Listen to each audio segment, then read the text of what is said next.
Welcome to Luca is a Billionaire, where the only thing I invest in is your answers. You'll start by opening Google Contacts and confirming you're in the right account. This matters because edits apply to that profile.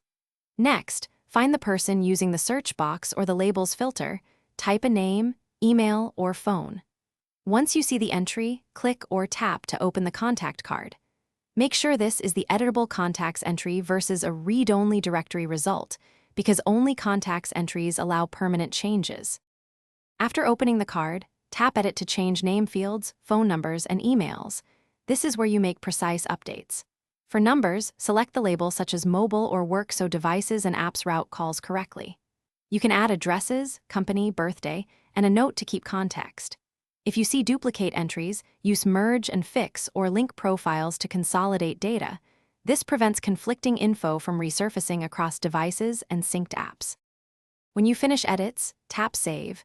Google Contacts will sync to devices signed into that account automatically, though you can refresh the web page to confirm. If changes aren't visible on your phone or other clients, make sure Contact Sync is enabled in account settings and the correct account is active. If something goes wrong, use Undo immediately or revert recent merges. Finally, rerun Merge and Fix to resolve lingering duplicates and ensure the updated contact appears consistently everywhere. Thanks for watching and please subscribe. It's the best investment you'll ever make.